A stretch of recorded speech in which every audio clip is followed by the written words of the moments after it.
యేసు రక్తమే జయం పరిచర్య ప్రైజ్ ద లార్డ్. డిసెంబర్ 1వ తేదీ 2024. ఈరోజు దేవుని వాక్యము. వారికిలాగున జరుగును, వారు వేడుకొనక మునుపు నేను ఉత్తరమిచ్చెదను, వారు మనవి చేయుచుండగా నేను ఆలంకించెదను. యెషయా గ్రంథం 65వ అధ్యాయం 24వ వాక్యము. యెహోవా నా కంఠధ్వని ఎత్తి నిన్ను ప్రార్థించునప్పుడు నా మనవి ఆలకింపుము, కరుణతో నాకు ఉత్తరమిమ్ము అని దావీదు కీర్తనకారుడు ప్రార్థించెను. నిశ్చయముగా దేవుడు నా మనవి అంగీకరించి ఉన్నాడు, ఆయన నా విజ్ఞాపన ఆలకించి ఉన్నాడు అనే విశ్వాసంతో ప్రార్థించుము. మనము ప్రార్థనలో అడగక మునుపే మన నోటి మాటలను ఆయనకు తెలుసు.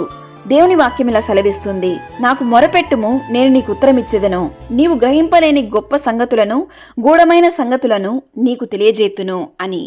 మీరు నాకు మొరపెట్టుతురేని, మీరు నాకు ప్రార్థన చేయిచు వత్తురేని, నేను మీ మనవి ఆలకింతును. ఆయన మన హృదయ వాంఛలను ఎరిగి ఉన్నాడు గనుక ఆయన కనులకు సమస్తము తేటగా ఉన్నది. మనము ప్రార్థించేటప్పుడు నీతి, నిజాయితీ, పరిశుద్ధత, యథార్థత కలిగి ప్రార్థించాలి. ఆకలిగొనిన వారి ప్రాణమును మేలుతో ఆయన నింపును. ఎక్కువగా ప్రార్థన చేసే వారి కంటే నిజాయితీగా ప్రార్థన చేసే ప్రార్థనని దేవుడు ఆలకిస్తాడు. నీ ప్రార్థనలన్నీ యెహోవా సఫలపరచునుగాక. దేవుడు నీ ప్రతి మొరలను ఆలకించి నిన్ను ఆశీర్వదించి దీవించునుగాక.